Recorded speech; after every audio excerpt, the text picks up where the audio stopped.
Okay, so it's 11 o'clock. I think it's time to start. I'm Alexandra Weillenman. I'm the chair of this session. Trying to see how many people we have in here. Can you hear me? Can someone? Kia is, yeah, good. It's like no feedback coming here. So, okay, great. Hi, everyone. Great to be here at home, taking part of this event. I actually didn't plan on going to Hawaii, so for me this is a great bonus to be able to attend the conference this way. Thank you very much for organizing this, Barry and colleagues.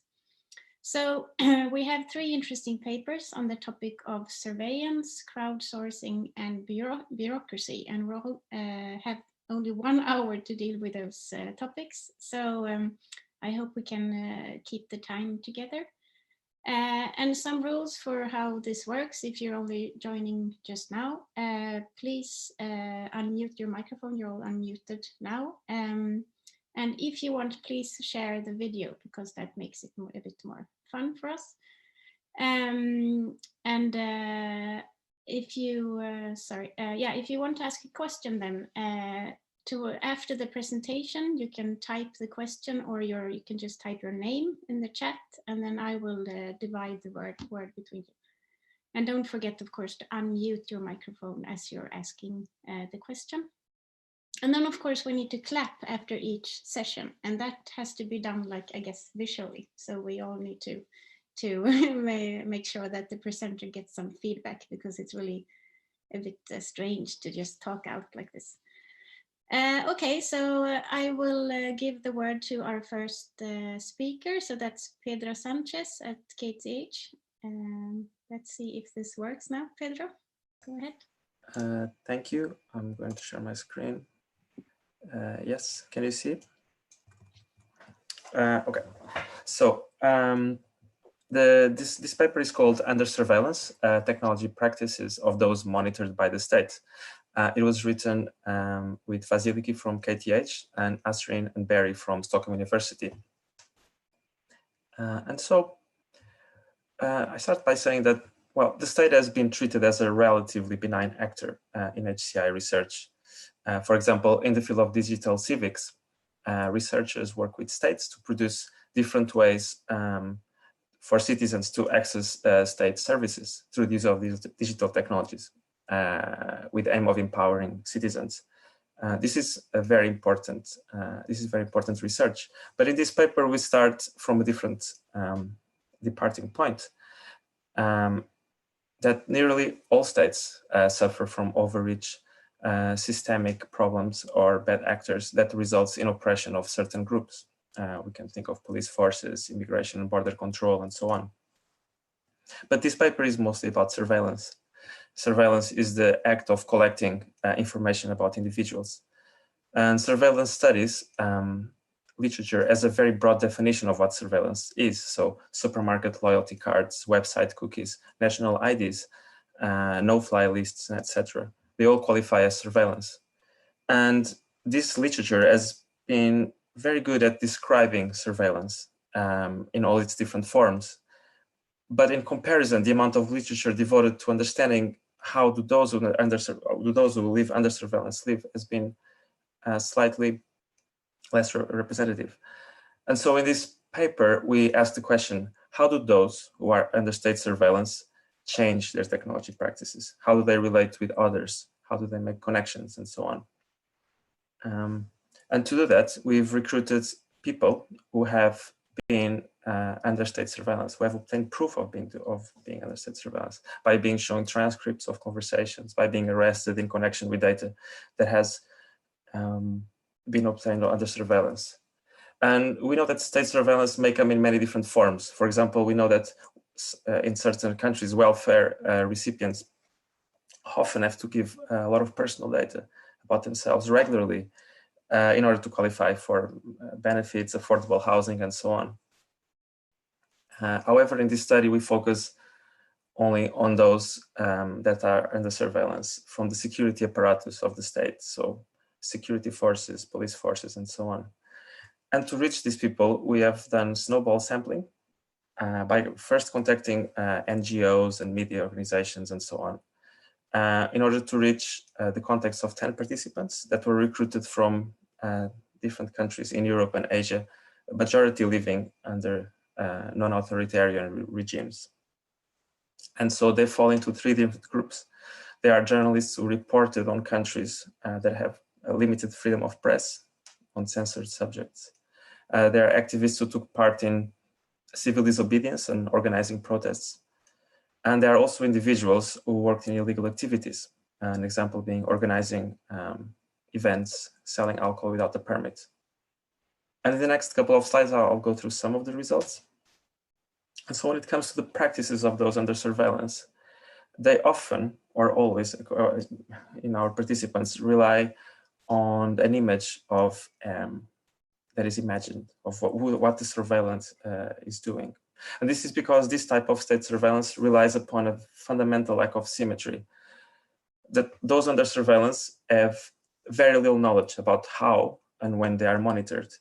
And this idea of what the image of what the surveillance are doing varies a bit between participants. So for example, one of our participants was mostly concerned around the time of big events like G8 meetings and so on, where they were active planning protests, and where others talk more about the Republic of Stupidity, where agencies doing surveillance justify their budget by collecting often unnecessary data on people who are put under surveillance for opaque reasons.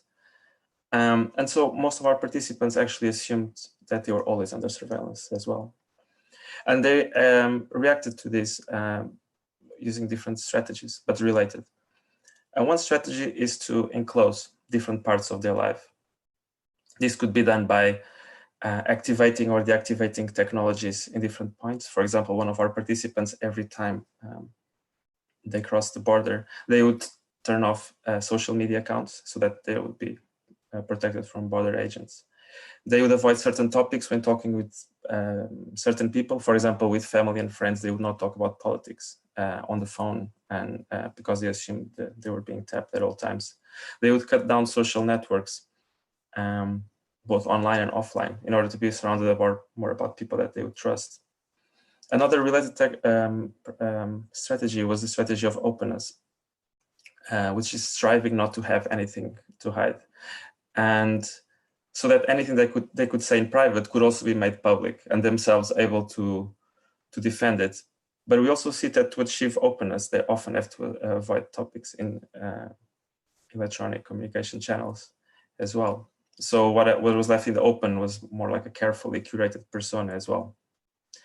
In the paper, we talk more about how different practices of communicating with other dissidents, how they join in groups and dissolve groups and so on. In this presentation, I will focus more on this and on the fact that, kind of contrary to what we expected in the beginning, our participants did not diminish their use of digital technology at all. They use digital technology in many different ways, and it was essential, in fact, for the activities that put them under surveillance in the first place. So they all needed to publish information and get the message out, whether they were journalists or activists. They needed to reach and engage people. If you are planning a party, even without a permit, you need people to come. And so they relied on a public social media profiles or websites and so on, where they openly posted some of the things that they were doing. And that was indeed where the danger lied. At the same time, most of our participants was very acutely aware of all the channels where surveillance exists, and that every activity in modern life can leave digital trails, from financial transactions, from even organizing, even walking on the street that is monitored by CCTV camera. And they were aware that those things were often aggregated about them when needed. And so how would we approach this problem? How would we design for citizens? Our study suggests that there is probably no silver bullet for it. So our participants talked about constantly moving and changing their setup, moving from one communication software to another, resetting devices, maintaining multiple devices for different settings. And so what we've seen is also that there is a general need for plausible deniability. for example, ability to plan a protest, but an ability to distance themselves from it. We've seen, for example, there are reports in the Hong Kong protesters not using Telegram, not because of its strong encryption, which is not strong, but its ability to reliably delete messages and maintain anonymity. But what does this mean for HCI research? So in our research, we do take the side of the dissidents and advocate for more research that does so. But we are aware that designing for dissidents whose causes we may be sympathetic to might also mean that we're designing for those who we might think should be surveilled and arrested. Many examples, but let's think of human trafficking rings, for example.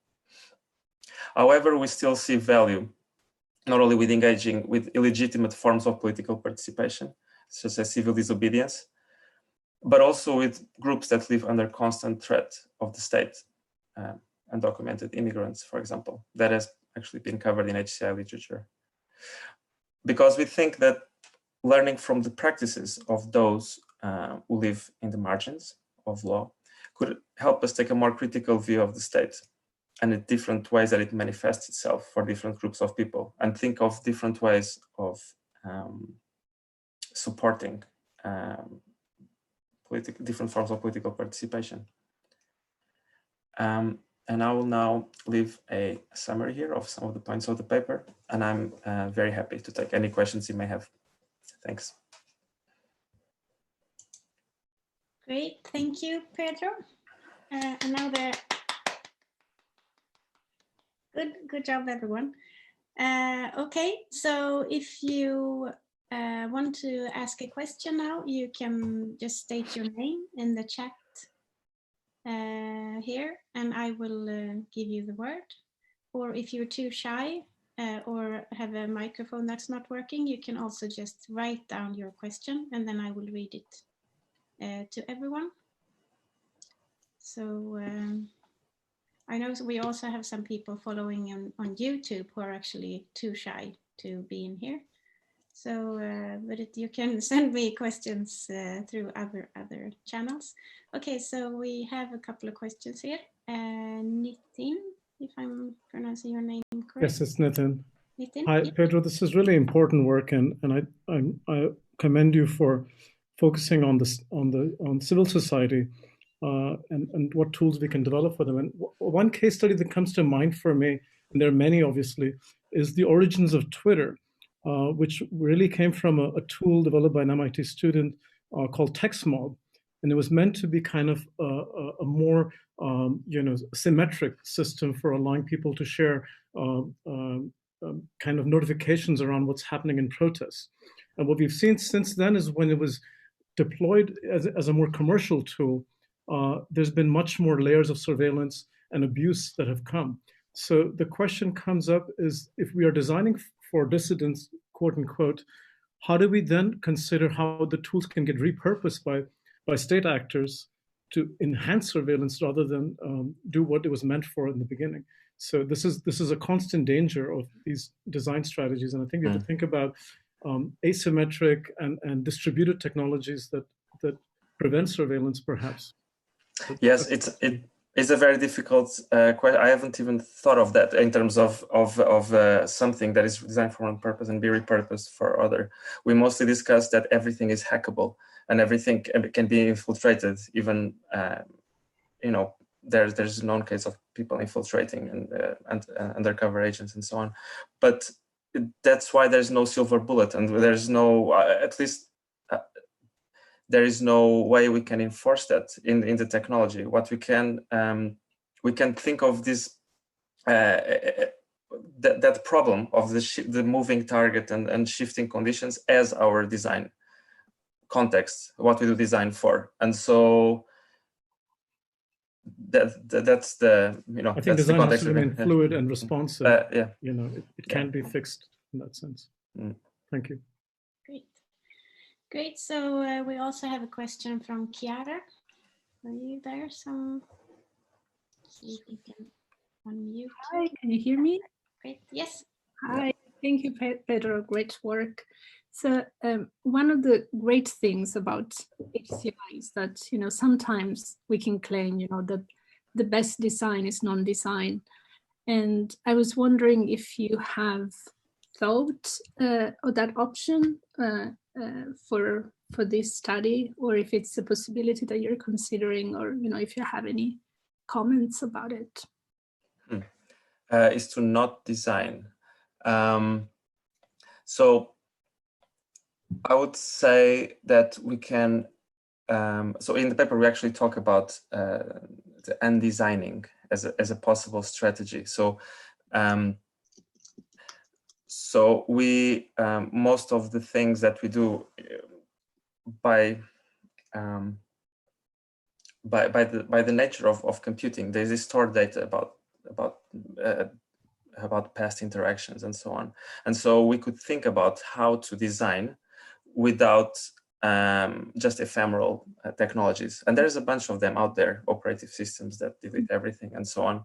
But those are very niche. So how could we, for example, rethink most of the technologies that we do, foreclosing the possibility for data trails to be left everywhere? And how could we rethink, for example, things like we think are important for our society, like accountability and etc., in other ways as well. But again, there will always be compromises to be made. Thank you.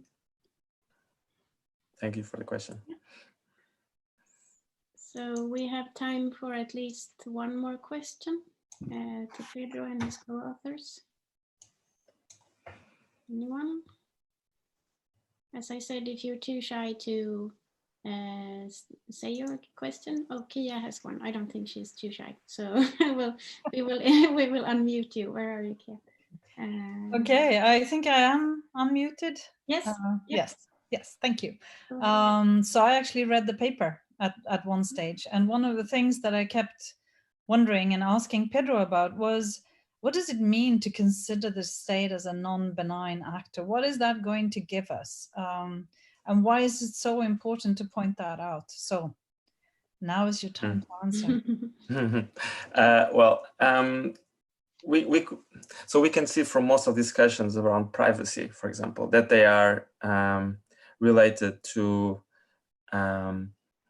things like commercial actors. And when we talk about the privacy paradox, that people have certain beliefs and attitudes about privacy, and then they, their behavior is very different because they want, and so basically discussions about privacy are very focused around sort of a benign environment where there's there's either the hackers, which are the evil ones, and then there are the commercial actors which can seduce you into letting go parts of your privacy. And comparatively, this notion that there might be a bigger actor which has access through a variety of means to all these other types of data that are laying around by injunctions and so on, may change how we consider privacy in the systems that we design, and how we consider. It doesn't have to be the state particularly as well. I mean, the state is a particularly powerful actor, but there are many agencies out there that collect data a bit on the dark. So we would say that there is perhaps a gap in thinking that are these more power. It can be the state, but can be also international or organizations like Interpol or something like that. That could be, or that are in this case they can make them kind of reliant on different codes of conduct. But there might be also ways to abuse that power, and so we think that might be missing in the discussion in HCI. It's not so much the government as in all types of government, but also to consider that the governments are not always in their best behavior, even democratically elected ones. Does it make sense? I think Barry also wants to make a comment as one of the co-authors. He wants to make a comment as well. So Barry. was very unmuted. Yep.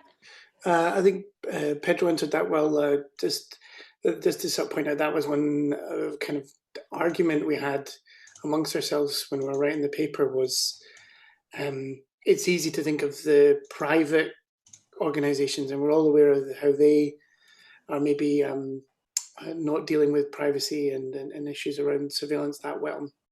And one of the contributions of the paper, I think, is to think about both the state and private entities together, because, you know, as Zuboff points out, really, you know, of course, that they work together in this space, and that it's not like state good and company bad or vice versa, but that these agents work together, and that I think in our arguments when we were writing the paper, we kind of got to the point at the end where we realized, oh, actually, it was like a bit of a false dichotomy sometimes to think of the state versus private entities, but that actually they work together in this space, and researching how that happens is kind of like one of the kind of contributions to this paper. Okay, great, thank you. So we have to end, but you can of course also continue to send comment to the authors. I think if you just use the chat function here, you can send directly. So clap now again. Thank you. Great. So now on to our second paper, creativity on paid crowdsourcing platforms. And we have a few authors here, but I think it's Simo who's... Yeah, I'm here. You're here? Yeah, okay, great. Yep. You as well. Okay. Are we good to go? Yeah, we're good to go. So. All right, like I said, I'm not alone here, so I prefer to do it the video way, but I'll be happy to discuss after that. So I'm going to mute myself now. Let's see if this works out. Oh, actually, I think I did. As well? Yeah, I think I didn't include audio in the first attempt. So. All right, we're going to go. Hello, everyone. My name is Simo Hosio, and I come from the University of Oulu in Finland. Our work is on creativity on paid crowdsourcing platforms. And this is joint work by Jonas, Oppenlaender, Visuri, and me from here, and then Kristy Milland from the University of Toronto, and Panos Ipeirotis from New York University and the Stern School of Business there. So creativity research in HEI has had sort of three major waves to it. First, decades ago, it was about individuals' intelligence. How do we as solo human beings are creative, and what can we do about that? And then later on, a couple of decades ago, it was more about groups and collaboration, and really like the collaborative branch of this work has been gaining momentum lately in our circles as well. One of the major problems in creativity is, of course, that I mean, what is creativity? It's a very subjective thing, and partially due to this, it's been seen as a sort of a grand challenge in HEI as well. How can we, through means of HEI, try to support creativity and the creative processes of human beings? And in a way, this is one of the final frontiers, or many are seeing this as one of the final frontiers before AI and automation take over of everything. The creative jobs will be the last ones that remain. So it's something that is totally worth supporting at the moment. So our lens is crowdsourcing, and we approach creativity through crowdsourcing, which in our case, in this work, we're talking about online platforms. So Amazon Mechanical Turk or Prolific, platforms where workers work and requesters request work. So typically tasks on these platforms go from objective to very subjective. Image labeling, is that a cat or a dog?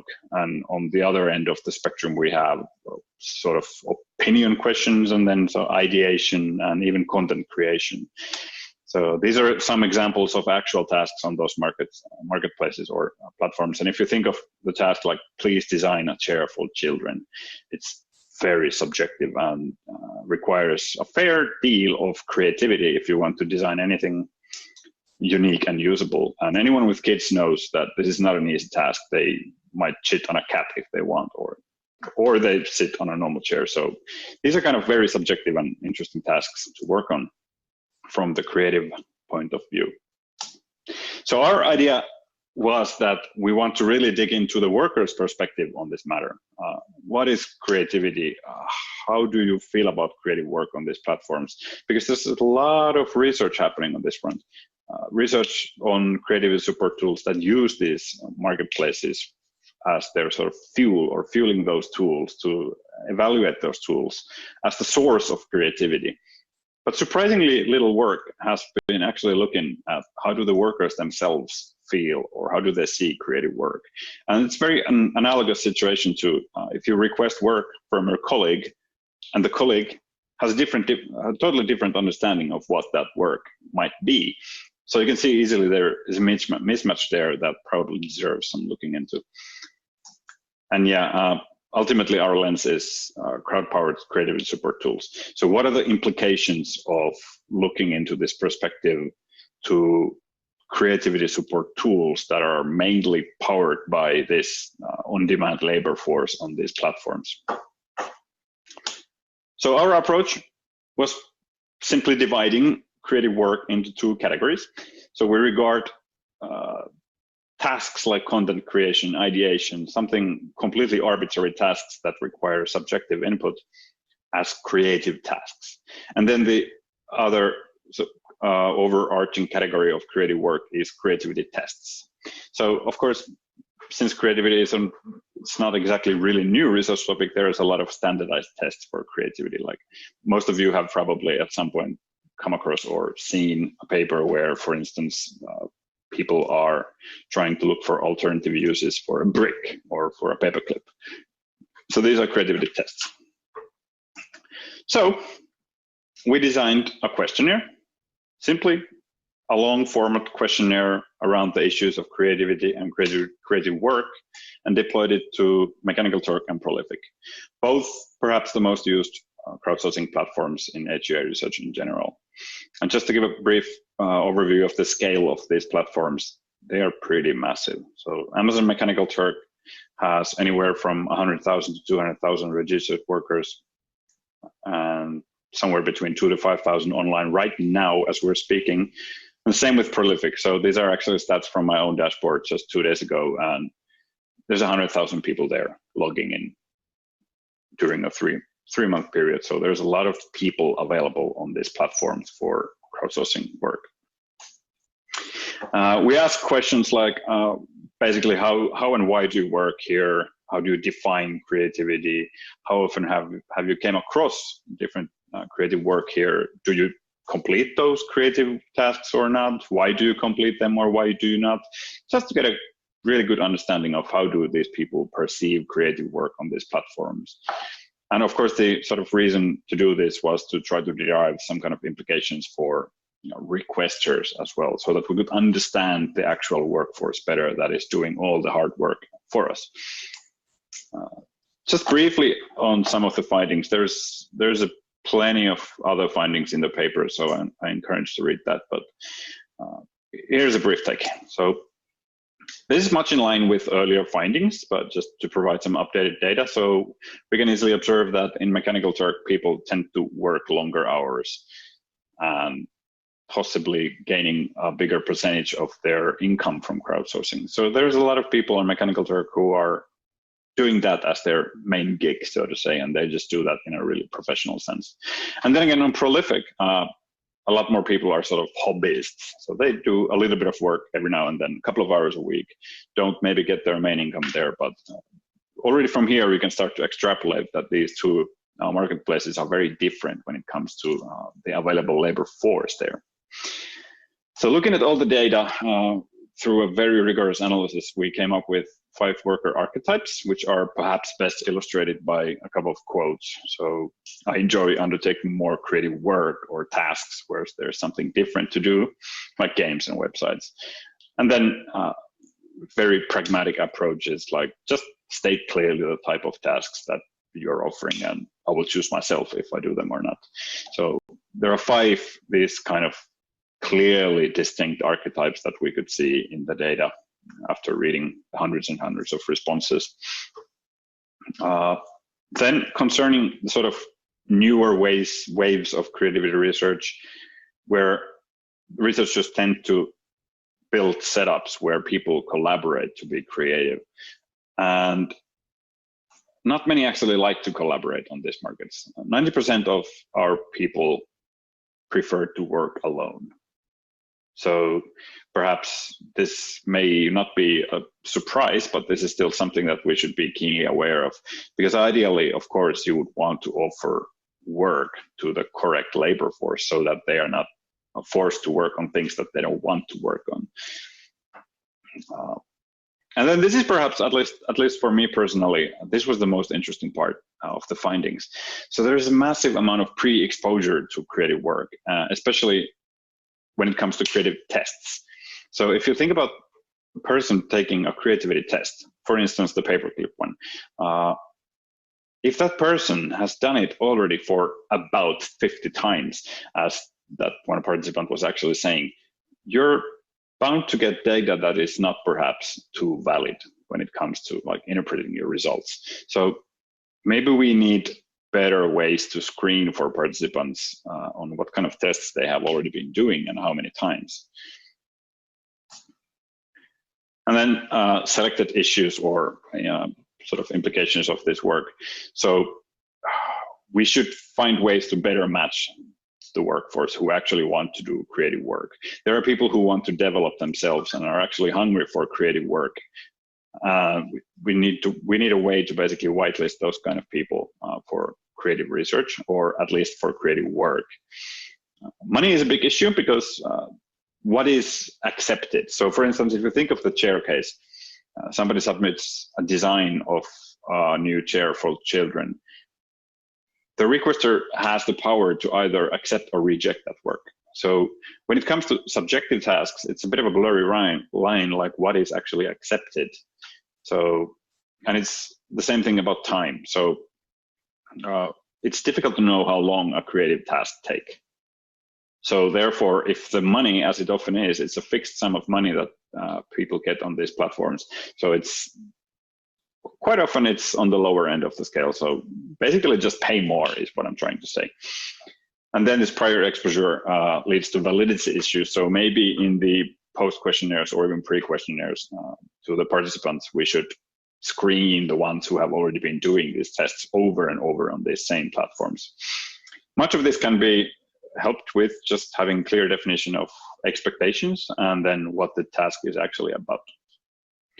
Finally, some future work. So perhaps we need new rework models. So especially with creative work, there is a chance, a small chance, but chance nonetheless, that as a result of this kind of crowd ideation process or creative work, somebody creates a killer app or a smash hit. So it could improve data quality and worker motivation in general if we had some kind of a feedback mechanism so that they get bigger rewards if they contribute more useful work, let's put it this way. And then this unified definition of creativity still eludes us. So we're building this kind of a bigger questionnaire where we're trying to do a computational analysis of open-ended text, basically, where people are defining in their own words, like what is actually creativity. And that's basically it. Any questions? Great, thank you. Thank you, Simo. I will unmute you. Yeah, there. Okay, so thank you. We do the some people are using great. It's easy to forget. So thank you for your presentation. So if you have a question now, you please write your name in the chat, and I will give you the word. So any questions from the audience? Let's see. Anyone? I'm getting off the hook easily. No. So okay, I will let you think about some question. I had one thing that I thought when I read the paper, and you touched upon this also in the presentation, but since the Mechanical Turk workers, there were quite a few people there who actually earned their primary income from using that, whereas not as many on Prolific, where they were focusing on like the fun and enjoyment of it. So and I guess this is something that, you know, is there a connection here between being paid and enjoying what you're doing? I think that's something that was. I'm sure there's a connection to being paid and enjoying what you're doing, but I think more than that, it's just generally, especially the time that it takes with creative work, and especially what I mentioned in the last slide, that because people don't know if the work will be accepted. So it's either you have to either say that every single task that will be completed for this work will be accepted because it's completely subjective, or then you have to try to somehow really clearly be able to define like what is an accepted submission. And the point about enjoyment in general is that there's this different archetypes. So some people really do not really care. They just want the money. So they do all the work available there. But consequently, that leads to really low quality submissions on these kind of tasks, which are subjective, because you can just write, if I ask them workers to write poems for me, they will just go to Google and write poem and copy paste that there because they will get the money. So it's really difficult to find just the right labor force for creative work from these platforms, which is why we would kind of ideally want to have some kind of a middleware layer that where people can self-select, still maintaining their anonymity or pseudonymity via the middleware for creative work. And some platforms like, or some middlewares like this exist for different type of work already on top of these platforms. So we have a question from Alex. Let's see where you are so I can unmute you. Yeah, let's see. Yes, Alex, please. Thanks, Alex. I think you were sort of alluding to this, Simo, that I mean, I'm curious about how creativity itself gets redefined through these practices. And I've been watching quite a few YouTube and tutorials around how to use Mechanical Turk. And quite often, the guidance is all around how to optimize your interactions, obviously to maximize income. And so even in those creative tasks, the tutorials are all about how you redesign, reconfigure and approach the task in such a way that you're obviously doing as many, you're completing as many of the tasks as possible within a limited amount of time. So yeah, in my mind, creativity in itself is being kind of refigured through these practices of crowdsourcing. Is that something that you picked up on? I think that comes, in our thinking, that comes more from the tooling perspective. So even though in this paper we're looking at, well, how do the platform workers approach creative work, but creativity, we're trying to assist it through computational tools where we just reach out to these people. And yeah, the whole, like, I'm not sure if creativity itself is being redefined because it hasn't been defined properly to begin with, but it's the whole process of trying to be creative and these new ways of tapping into like diverse human cognition, basically internationally and throughout the planet. So that tooling is changing how we can approach the creative work process.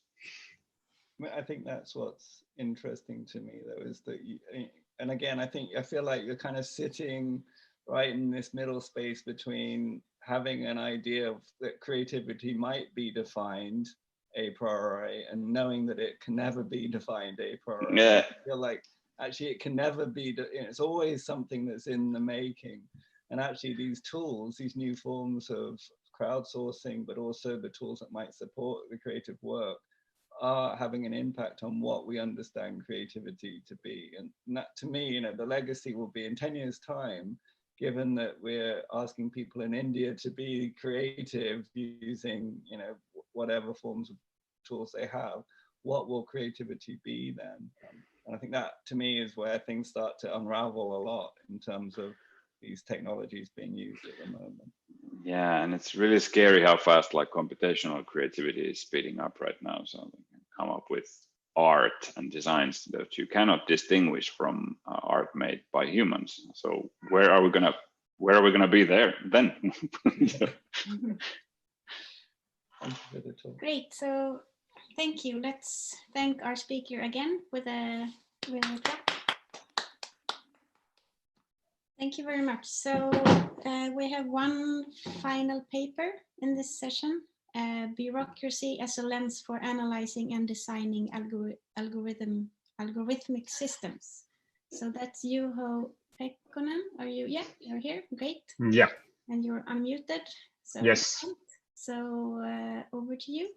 Thanks. I just share the video here.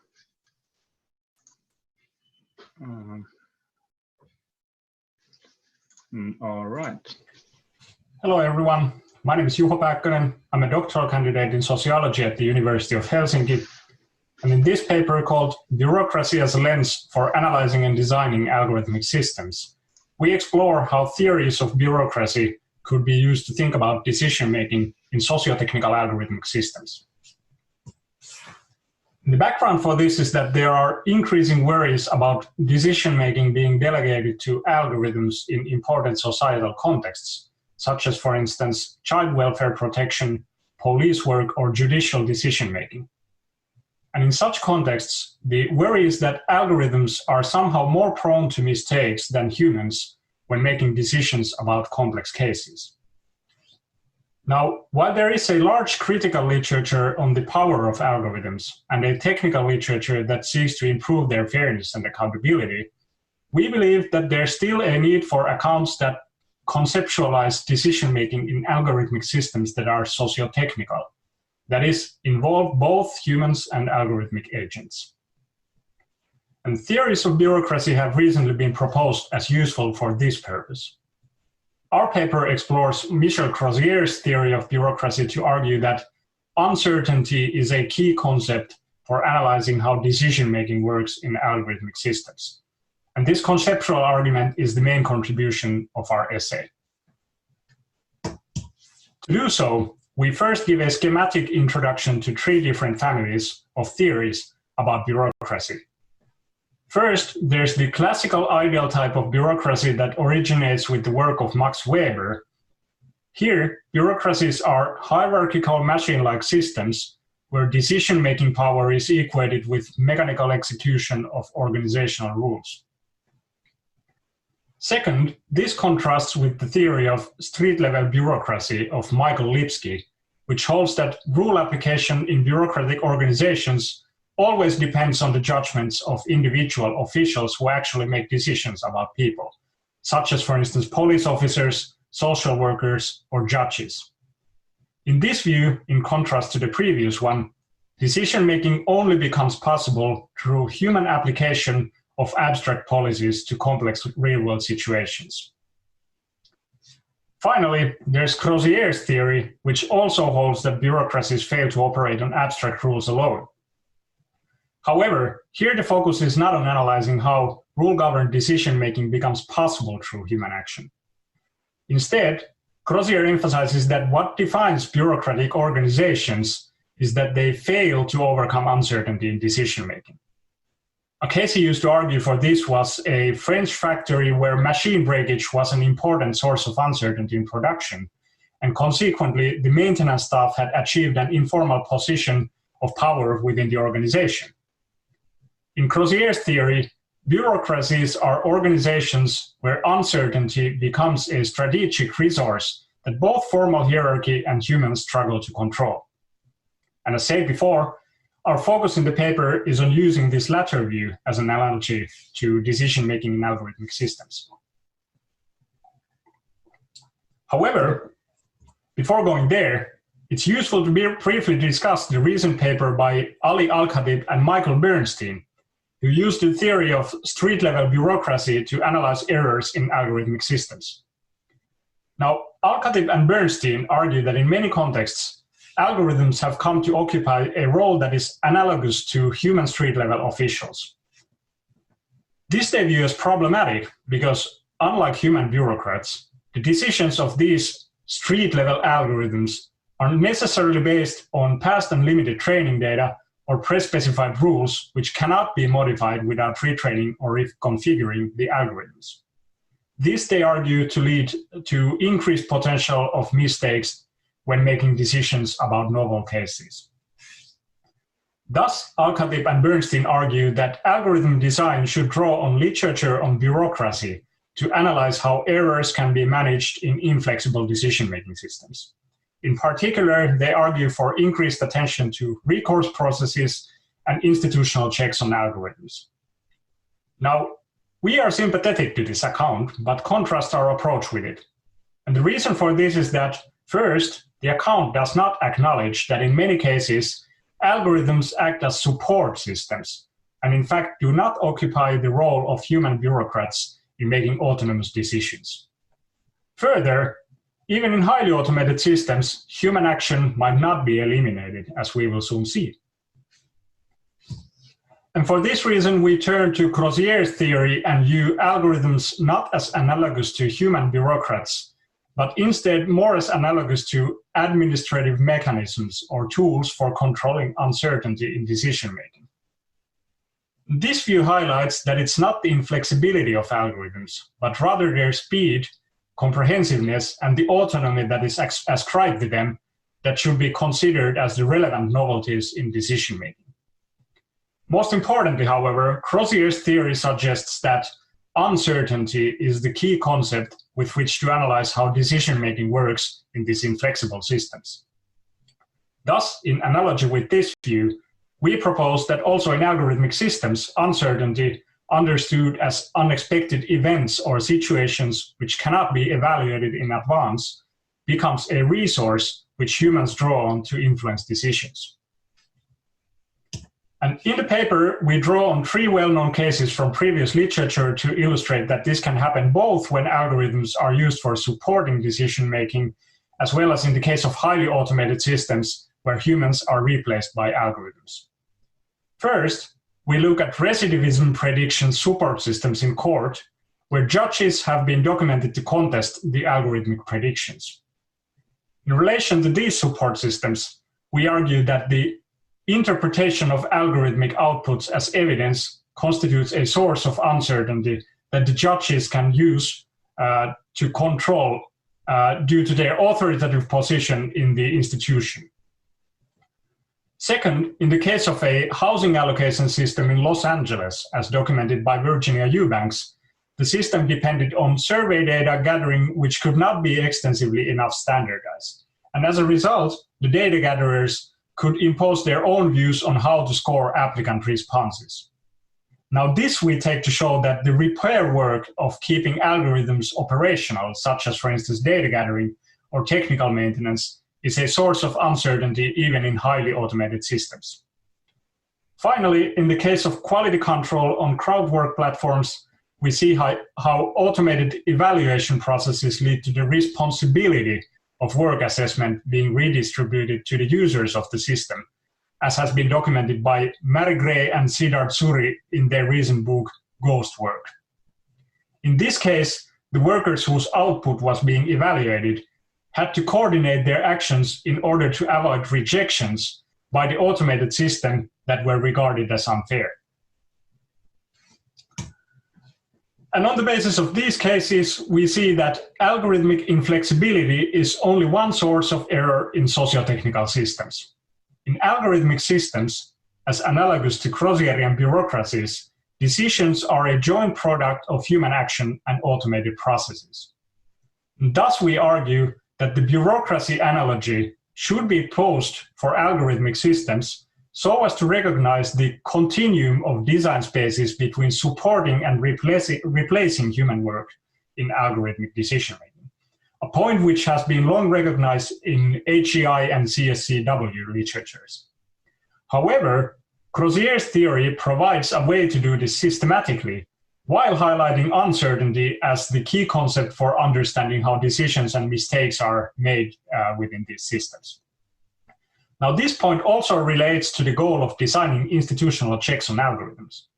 Unless we understand how humans draw on uncertainty to influence the behavior of these systems, designing institutional structures to correct for errors will be difficult.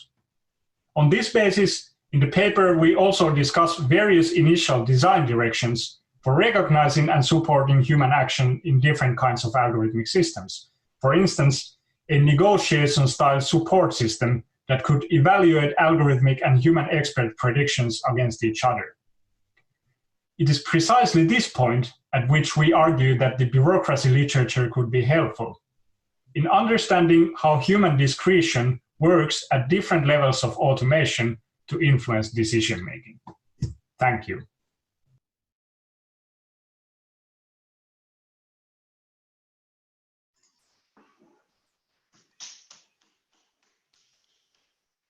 All right. So great, thank you for your presentation. So we have 10 minutes for some questions. And if you want to ask a question, you write your name in the chat and I will read your question. So who wants to start? I saw some heads nodding during the talk. So anyone wants to start? No? Pedro, I saw you were nodding a bit. Pedro Sanches? No? No? Okay. Okay, so we have one question from Irina. Let's see where you are so we can unmute you. Hi, I think I'm unmuted. Yeah, this is a lovely paper, and I like the juxtaposition here with Michael Bernstein's work, and I'm a big fan of Lipsky's street-level bureaucracy. But I want to push a little bit on this idea that what we need to focus on here is uncertainty. I mean, uncertainty reduction is something that there's quite a lot of social theory built around it. There's even an uncertainty reduction theory as a way that describes how we essentially make decisions and why we ask for information, why we want to know things. But at the same time, isn't uncertainty reduction the whole point of algorithms, where prediction is the reason why you want to predict things is to reduce uncertainty? So in your in your argument, then, it is, if it's the uncertainty that is the problem, wouldn't the answer then be we just need better prediction? Yeah, thanks for the question. Indeed, as you say, reduction of uncertainty is the entire point of using algorithms. But the thing that we want to question here is whether better prediction actually would mean just like improving the prediction algorithms, or instead looking at like the larger context within which predictions are being made. And as Alkatip and Bernstein also argue, in many cases, it's bound to be difficult when dealing with complex novel situations to just improve technically on the predictions. So the way we orient the discussion is to try to show that uncertainty is dealt in socio-technical systems at many different levels. Algorithms indeed seek to reduce uncertainty, but when they fail so, then the discretionary work that's like the attempt is to eliminate actually steps in and influences decision making. So that's kind of the conceptual point that we're trying to make here. Great. So any other question to Juho and his co-authors? We have a few more minutes before the keynote. You want me to point anyone? I will give someone another question. Okay, now Nitin has a question. I think the work is really important, and I wonder if it points us to how we can use this framework for human-machine engagement. Often the task of labeling for better prediction requires humans in the loop. And in many other cases, which are more complex, humans have to make pretty critical decisions to reduce uncertainty. So I wonder how you can expand your framework to really bring us back to human interaction with machine learning to be able to develop better interfaces to engage learning with algorithmic design, and where humans can be in the loop. Yeah, thanks. The point exactly is that we should recognize the work that goes into, for instance, classification tasks. And the difficulty is how to bring that work up and support it so as to steer decision making into beneficial directions. I'm not sure whether that answers your question. Like this, I think that this already conceptually deals with the issue or connects with the issue of the human work that goes into, for instance, classifying. Right, and I guess I'm just trying to expand that to say that there may be many conditions where we have to opt humans back into the loop, where we feel that the algorithmic certainty certainly wouldn't be feasible or ethical in very urgent human care contexts. Exactly, and I think actually, and this is something that we try to argue in the paper, that also in many cases where seemingly there is no human work at place in the decision making, if we dig deeper, then we can find relevant action that goes on and involves discretionary decision making that in fact influences the automated decisions. Okay. Great. Very thought-provoking. Thank you.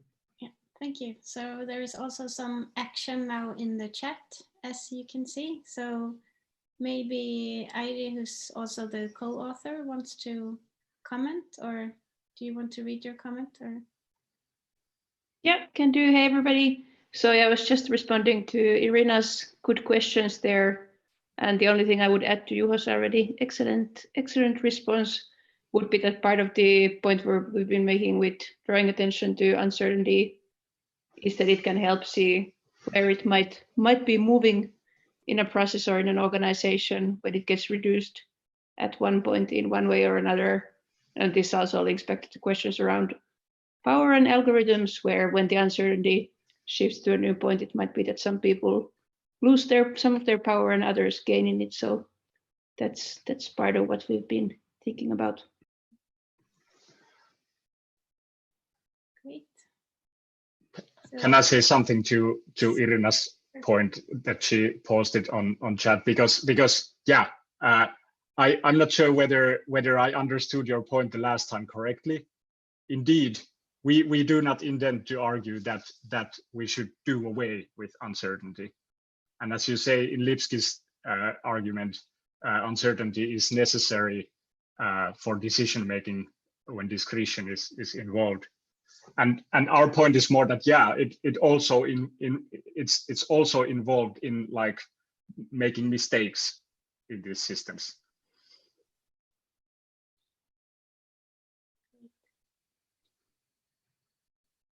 So the chat continues here. There's a lot of action in this final.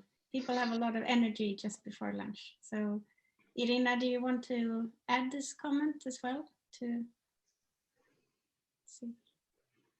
Sure, and thanks. These are really good points. It's always fun to just sort of throw something in the chat and have a conversation. The new affordances this gives us. But I think there's in some ways where we are looking for to reduce uncertainty. Those may be points where thinking why that uncertainty exists and what reducing to uncertainty actually reduces may be important moments to discuss and to think about in the design of algorithmic systems. That in fact, where uncertainty exists, there may be good reasons for it.